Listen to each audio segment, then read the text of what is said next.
Hi hello friends, welcome back cine review. நம்ம சேனலை like பண்ணுங்கள், சப்ஸ்கிரைப் பண்ணுங்கள், கமெண்ட் பண்ணுங்கள். அப்படியே பெல் ஐக்கானை ப்ரெஸ் பண்ணி நோட்டிஃபிகேஷனை ஆன் பண்ணிக்கோங்க. தொடர்ந்து சப்போர்ட் பண்ணுங்கள் ஃப்ரெண்ட்ஸ். இப்போது நம்ம கங்குவா படத்தை பற்றி ரிவ்யூ தான் பார்க்க போகிறோம். இது சூர்யா நடித்து சிறுத்தை சிவா இயக்கத்தில் ரிலீஸ் ஆகிருக்கு. இந்த படம் தெலுங்கு, கன்னடம், ஹிந்தி என பேன் இண்டியா படமாக உருவாகிருக்கு. தமிழ் சினிமாவில் தொடர்ந்து சறுக்கிட்டு வர சிவாவுக்கும் சூர்யாவுக்கும் இந்த படத்தை பார்த்துட்டு எப்படி இருக்குன்னு சொல்லுது. இப்போ படத்துக்குள்ளே போவோம். சூர்யா கோவாவில் ஒரு பவுண்ட்ரி ஹண்டராக இருக்கார். கேஎஸ் ரவிக்குமார் சொல்கிற வேலையெல்லாம் செய்கிறார். அப்போது சூர்யாவை தேடி ஒரு சின்ன பையன் ரஷ்யா கும்பல் ஒன்று தேடுது. அந்த சின்ன பையனை வச்சு ஏதோ எக்ஸிபிமெண்ட் செய்கிறாங்க. அந்த சின்ன பையன் ரஷ்யா கும்பல் தூக்கி செல்ல அப்படியே அங்கேருந்து படம் கற்காலத்துக்கு போகுது. 5 நிலங்கள் கொண்ட ஒரு ஊரில் ரோமானிய அரசன் 5 நிலங்களை கைப்பற்றி நினைக்க போஸ் வெங்கட்டை வச்சு 5 நிலங்களை கைப்பற்ற முடிவு செய்கிறான். போஸ் வெங்கட் பெருமாச்சி ஆராத்தி நிலத்தை எப்படியோ சகுனி வேலை பார்த்து சண்டை மூட்டி விட பெரிய போரே உருவாகுது. 2 உலகத்துலேயும் அந்த சூர்யா ஒரு பையனை காப்பாற்றத்தே கதை.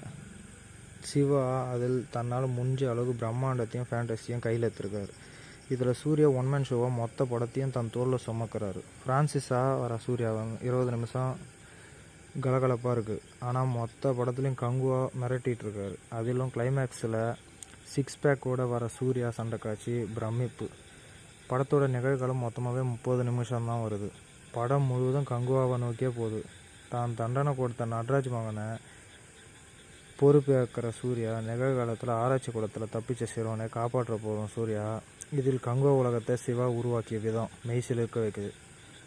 அதிலும் முடிஞ்ச அளவுக்கு ரியல் ரோக்லேஷன் வெற்றியில் ஒளிப்பதிவில் மிக தத்ரூபமாக காட்டியிருக்காங்க. 2ஆம் பாதையில் முதல்ல கூட வர சண்டை ஹாலிவுட்டுக்கு நிகரான சிஜி ஒர்க்கு. ஆனால் எப்போதும் சிவா படத்தில் ஒரு எமோஷ்னல் ஒர்க் அவுட் ஆகும். அதை வச்சு அழகாக திரைக்கதையை எடுத்து போவார். இதில் அப்படிப்பட்ட காட்சி இருந்தாலும் எமோஷ்னல் நம்மளுக்கு அந்தளவுக்கு இல்லை. போதாத குறையாக படம் சத்தமாக இருக்குது. எல்லாரும் கத்திக்கொண்டே இருக்கிறது மேல் போதுமாக பேசி சொல்லும் நிலை வருகிறது.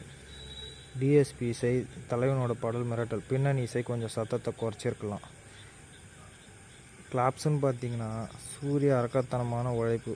படத்தோட கதை, technical work, CG work, set work, படத்தோட கிளைமேக்ஸ். நம்ம சேனல்லேருந்து கங்குவா படத்துக்கு ரேட்டிங் பார்த்தீங்கன்னா 10க்கு 7.6.